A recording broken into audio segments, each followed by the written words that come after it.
Kyle. What a day, man. What a day. What makes you say that, bro? What a title race, man. What a title race. Commiserations to you, though. And congratulations to you. Thank you. Dude, I got a bone to pick with Aston Villa, though, man. Aston Villa, teasing me, man. Teasing me. Look, Aston Villa, in my opinion, did every single thing they could. Except defend. No. They did everything. I think you guys ought to be blamed. Let me tell you, I have a twist in the story. When Aston Villa had us, right? When Aston Villa had us 2-0, when they had us 1-0, first of all, what you guys should have did, you were behind. You should have stayed behind for as long as you could. Just hear me out. If you were behind when Aston Villa were 2-0 up, maybe Man City would have felt like, okay, we're still in the driver's seat because Liverpool are losing. You understand? And then you just hit them and you get back in the lead. While City say, whoa. We're 2 goals behind with like 5 minutes to go, and then you would have won the title like that. Think about it. But the fact that you were in a very good position, 1-1, and we knew you were going to go on to win the game. Man City say, hey, man, we have to go and win this now. We got to win this. But... Bro, you are talking like every player on your team had an earpiece in and was listening to the Liverpool match. Look, these players didn't know what was going on. What the hell are you trying to say? They bro? reacted from how the fans were reacting. And I have to tell you, bro, the mood in the Etihad was rather glum on the day. Glum. That's the correct word. The two clubs, right bro, there. No. And I was saying these City fans need to really grow some balls, man. Seriously, they really need to grow some balls, because it was like a darkness just, shrouded the entire stadium, and it fell onto the field. It allowed its shadow to envelop the field, and the players were being affected, Oh, I know. And I'm like, why is everyone so sad in the stadium? When you're supposed to be lifting the freaking players, you're sad. And you're making that boil over into the... And I'm like, come on, man. This is it. And like you said, Anfield was rocking. I know. They were rocking. And you guys, look, let's double back. Hold on. Before we double back, I just got to tell you, bro, it's a difference in fan base. It is. That's what it is. It is. Passion versus plastic. No. Now, hold on. You might think I'm trying to be funny, but let me elaborate. You might think I'm trying to be funny, but let me elaborate. Elaborate. Regardless of all because you look at the Man City fans, you can see, clearly that guy's wearing a kit from the 80s, this, that, and the other thing. You can see there's obviously some real fans there. But the problem is it is a completely different kind of club. So if you have you talk about this gray cloud that engulfed the stadium when there was even just a shred of doubt, there's 2 reactions that can happen. One, what happened with Man City, where the fans are just like, oh God, we might lose the league. And then you have Liverpool fans who start singing louder, bro, screaming. It's one of the main reasons why I started supporting the club. It's one of the main reasons, because you cannot mistake that Anfield roar for anything. But that's all I wanted to say. Let's double back. You're right. And I can't stand the City fans for being nervous all the time. You go on Twitter and everybody's tweeting about how you're nervous. How the hell could you be nervous when you just won 3 out of the last 4 titles? How are you nervous? What did you do it by fluke? Did you fluke it? You know what I'm saying? Like, come on, man. We are the best team in England for the last 4 seasons, and you're nervous? Like, come on, man. Dude, that just sounds to me like pessimism. Like, exactly. You've reached the top, right? This happens to me with other teams. It's not Liverpool. Usually I don't feel like it with Liverpool. But for example, I'm a big Knicks fan, right? We make the playoffs one year, And I legitimately think, oh, there's no way it can get better than this. We're just going to lose. Everything's going to go bad. It's almost like you're preparing to be upset. And it sounds like that's what those specific fans you were talking about on Yeah, Twitter were man. doing. It's like, let me tell you, man, it's like people are waking up in the morning and saying they have a bad feeling about today. And I'm like, wake up and be positive. Even if you feel bad, just keep it to your goddamn self and put some positivity out there in the atmosphere. Seriously. And I can't deal with it. But look, just to double back and talk about the game, man. Look, Wolves scored very early in proceedings. How did you feel when they went ahead? What were you feeling? Like, oh God. Like, wow. For me, I was like, yeah, woo, can't believe this. We got a head start, basically. At the end of the season, we had so many games like that, it seemed like. Maybe only like 2 or 3, but Aston Villa went ahead early, almost the same exact thing. Wolves go ahead early. Only thing I was thinking of, well, all right, well, we got to battle back now. That's it. It sucks playing from behind, but I know I've seen this team do it tens of times. Like, we've done it so many times under Klopp. I wasn't worried at all. Did I not want to concede a goal? Yeah. Another thing is there must be a new rule that I wasn't aware of. You can't be offside on a goal kick. Yeah. Who was offside? I don't think Konate touched it. Who was offside? I think I might be getting slandered for this, but it's all good. No, I think there's a rule like that. I think Raul Jimenez was miles offside, but Konate missed the clearance header. I think there's a rule when it comes to the goal kick and being offside. I can't remember 100% right now, to be honest. Yeah. When it comes to all the rules, you know what I'm saying? Look, not even the players know all the rules. Let's just put it out there. You know what I'm saying? There's handball rules, and players are still screaming handball when obviously their hands are tucked in. So it just tells you when you're engrossed in the game, sometimes you don't even remember the rules, man. You feel me? You know, it's like, and the game evolves as well. So a rule might be relevant 5 years ago, and today it's not relevant. But there is a rule with the goal kick, though. There's some kind of rule with that when it comes to the goal kick and offside. I can't just remember the exact rule, but if you guys know, let us know in the chat, though. But Kyle, they conceded a goal. You guys conceded an early goal, and I felt good. I really, really felt good about that. You know what I'm saying? I actually want to bring up the game so we get all the information right in terms of when the goals were scored and everything. But I know, Wolves went ahead very, very early, and I was delighted, man. I was like, okay. So 3rd minute goal, Pedro Neto. Your defense, absent in the goal kick, and Konate didn't deal with it properly. Raul Jimenez runs in behind, and Trent obviously, try to catch up to Pedro Neto because Trent's out of position, and Pedro Neto taps it in. And I was like, God damn. Third minute, and Wolves are ahead. And Wolves started the game very, very well. They had some really, really good chances, you know what I'm saying? Then Donker had a chance, like he could have scored. I think before you guys went to equalize, then Donker had another chance that he put wide.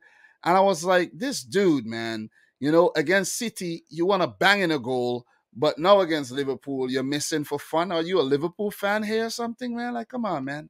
You know what I'm saying? No, that's Cody. Real. That's Connor Cody. Yeah, and Connor Cody, you got to give it to him. He was putting his body on the line as well. Oh yeah, Connor Cody was putting his body on the line for Wolves. So listen, as much as he's a Liverpool fan, it didn't really matter to him. It's a competitive game, and he put his all out there. So you got to give it up to him, though. But you guys equalized in the 24th minute, and I'm pretty sure that Mane goal calm your nerves. And then Jose Sa had some problems. He had to go off. So everything was like aligning for you guys. Everything.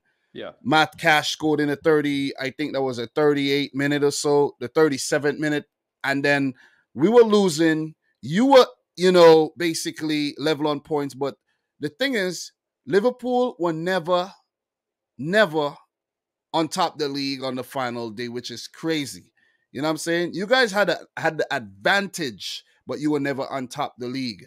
And when I say you had the advantage, with us being behind and you being level, all you needed to do was to go ahead against Wolves and you would have won the league. But when you went ahead, City had already scored 3 to go ahead, which is crazy though. So just to, we talk about Wolves scoring, you equalizing, back level where you started, game well poised, Liverpool fighting to get back in the game. And in the other game now, City's losing. City go behind, Matt Cash, very good goal. And then Coutinho, of all people, makes it 2. What was your feeling? How did you feel when City went 2-0 down and you were 1-1 against Wolves, only needing to score and everything remained the same for you to win the league? Were you like, whoa, we're about to win? Whoa. Yeah, pretty much. It was more like, it's the hope that kills you, but it was more like, this might actually happen. This might actually happen. Did I expect Aston Villa to be 2-0 up? No. That Coutinho goal, by the way, very nice goal. Yeah. Very nice goal. I didn't. God, dude, it's just like, in my head, I'm thinking 2-0 up. Aston Villa should pull this out. Bro. And what sucks is that I was actually at work. So I saw the 2-0 scoreline in like the 66th minute. And I went to see a patient. And then when I got back, I refreshed it, slid my thumb down, took a little while to load because the Wi-Fi wasn't that great. I shit you not, dude. When I saw 3-2, I thought it was bullshit. You really couldn't believe it, right? Bro, let me tell you something. Unbelievable. Right? Let me tell you something. I'm watching both games, right? And it gets to a point where we go 2-0 down, and I'm watching the Liverpool game more now because I'm backing for Wolves. I'm begging and praying because I started the game very calmly. You know what I mean? I'm like, okay, we go behind. I'm like, okay, we might come back. But at the same time, Liverpool are not winning, so we're good.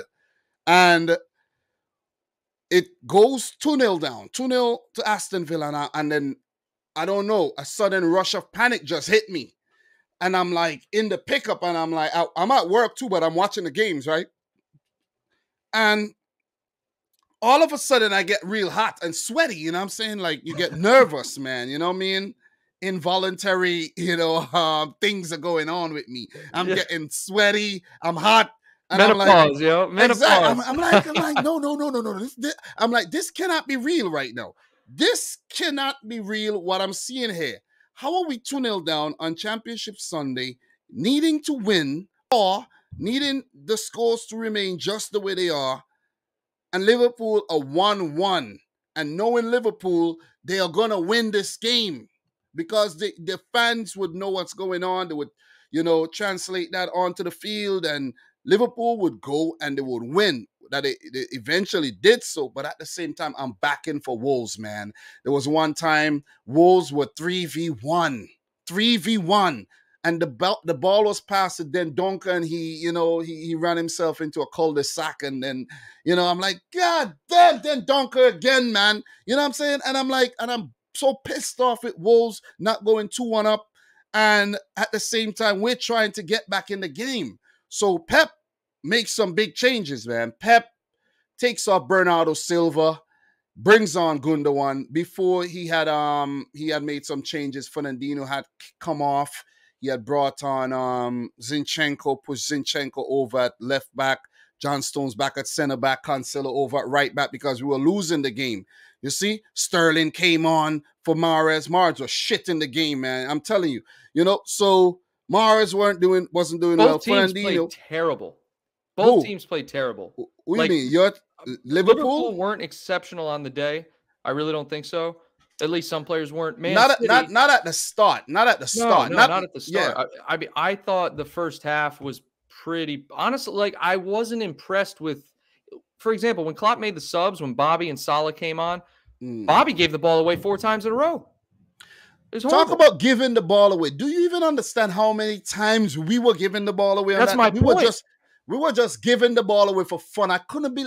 Listen, and we both still won. That is just speaks to the quality. I'm telling you, I was tweeting when Wolves scored and we were like in the ascendancy, I was like so happy, right? I was so happy, you know, like, and as soon as Aston Villa scored, the tweeting stopped. The tweeting, of course, I'm like, that's oh how it boy. works. I'm that's like, oh boy, I'm hyped here. I'm talking a lot of shit, but then the shit talking stopped. And then I resigned. I was like, if we lose the league today, we deserve to lose the league because we're not playing well. We're not playing well. How we 2-0 down in a big game like this? I don't understand. How? So when Gundogan came on and everything is a blur, bro. Ask me about the build-up, I can't tell you, man. Everything's just a blur because I'm there just, I'm watching the game, right? And the fans, they're panning into the stadiums and the fans are gloomy. They all sad. Fans are crying, you know what I'm saying? And I'm like, look at these people, man. You're supposed to be cheering the freaking players up. Nothing. So you got to commend the players for what they did to bounce back, man. They I don't know, they had a quick rush of self-belief and they just rallied. Sterling with that crossover to Gundogan on his head. Bam. I'm like, Jesus Christ. I'm like, yeah, baby. And before that happened, I was like cheering. I'm in the pickup by myself and I'm cheering. I'm looking like a crazy man. If somebody's watching me from over there, they're like, this guy's crazy or something, man. And yeah, I'm cheering. I'm picturing looking across the parking lot and seeing Dom. No sound, just Dom going. Exactly, bro. I'm in the pickup and I'm like cheering, man. Goal. I'm telling you, when that second goal, when Rodri side-footed that second goal in, Kyle, I don't know what it is, but I never felt the Holy Ghost. Like I'm not really a spiritual guy and go to church and feel the Holy Ghost and speak in tongues and all of that shit. But I'm telling you, man, when the second goal went in, Kyle, a sudden like spirit just took over me, and I was like, what? Why do I feel like this? Euphoria. I felt so good. I screamed out. I'm telling you, the freaking pic. I'm like, we're back in. I can't believe. And then the third goal scored. I lost it, man. I lost it. In 5 minutes, too. 5 minutes, bro. I couldn't believe it. And Liverpool over on the other side, they were doing what they're supposed to do. You know what I'm saying? Just after the 3 goals scored, Liverpool, it was probably translated over that they needed to score, and they got that winning goal. And it was like 6 minutes left. If Aston Villa equalized and the score remained the same at Anfield, then Liverpool win the title. That would have been crazy.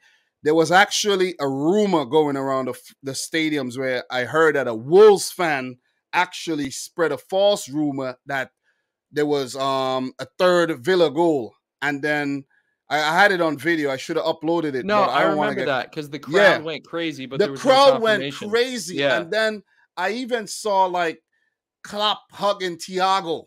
And it was like I don't know why people thought that. I don't know if they didn't have access to the Man City game or something, but the fans went crazy. You could see like a mini Mexican wave of happiness and joy just went around the stadium. And I was like, God damn, that's messed up though. This same exact thing happened a few years back. When we won by 1 point, right? You guys were playing Brighton. Brighton went up 1-0, and we're playing Wolves. We're playing the same exact team. Yeah. And it's just... Bro, it's just a pain in the ass, bro, because you know how close the game, the season, the title race literally went down. Yeah. Went down to the last 15 minutes. The last minute. It's literally the last minute, because if Villa had scored with us not having enough time, you would have went on to win the title. I would love to see one of those momentum graphs. You know what I'm talking about? Chances, probability graphs, I should say, of like chances of winning the Premier League, because the last 20 minutes would have been like this between Liverpool and City. Yeah, I'm telling you, bro. It's unreal. Bro, the emotions that I felt, bro, I'm so happy. How great was that, bro? And it was an bro. It's an amazing feeling. I know.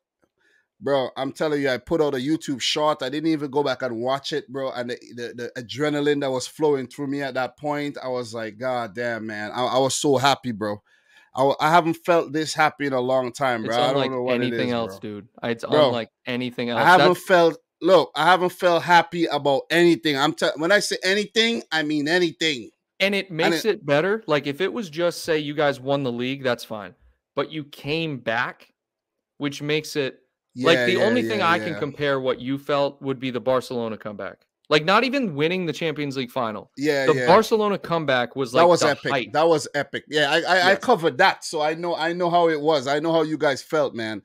And look, you have to give a lot of credit to Liverpool, because if it wasn't for you guys, man, we'd have walked away with the league easily. Yeah, every other team should be thanking us. Would you really want to be part of a league where Man City just walk through it every year? Go watch the Bundesliga. Yeah, because go watch Liga. If it's not for Liverpool right now, let me say this: City would Bundesliga the Premier League. I'm telling you, Bayern Munich the Premier League. No question. You know what I'm saying? They would Bayern Munich it. You know, every time I think Bayern Munich, I think Bundesliga. You know, Bayern Liga. You know, so it comes out naturally though. But look, Kyle, those were two epic games. The title race went all the way down to the wire, and I have to give credit to Liverpool for catching up after being behind about 8 points. You know, the games in hand, maybe we were up about 12, 13 points at one time, and you guys had 2 games in hand, but still to close that gap to 1. You see what I mean? Yeah. It is ridiculously commendable, man. And you got to give it to your team, man. Your team deserves a lot of credit. And I'm not, you see, a lot of people think, as much as I want you guys to come in second. I do. But I'm going to be man enough to give you guys the credit on screen, not off screen with my friends or whatever. I'm going to tell the world. This team deserves a lot of credit. This team is very, very good. They push us, you know, they make us, you know, get the best out of us and everything. And I'm not going to be like a lot of other fans, and I'm not going to banter you guys as much as, you know, I might spit some facts, but I'm not going to just be bantering you like, you know, crazy, like how I banter United or whatnot, because you guys deserve a lot of credit. How do you get 92 points you guys got, right? How do you get 92 points and not win the league? How do you get 97 points and not win the league? You know, look, bro, this is why trophy talk is so legit, man. This is why it's different, because you people struggle with looking at objectivity when it comes to football. They're so emotionally invested in the team. And that's why I like this, because both teams deserve credit. Sport, football, any sport really, when there's competition, it's worth watching. Especially when there's a rivalry and there's competition between the rivalry. Nobody really likes the rivalries where the one team's terrible and one team's good. When both teams are at the top of their game, probably the best they'll ever be. Or, I mean, we might be looking at the best these teams will ever be. It's remarkable. And people just can't take a step back and respect that. They're always just like, oh, you know, City, the handball, and even though that should have been given. The handballs, they won the league because of that, or, you know, whatever. Dude, just I enjoyed this season so much. Everything about it. It was a great season, man, but it has now come to an end. Man City number 1, Liverpool number 2, and the big question,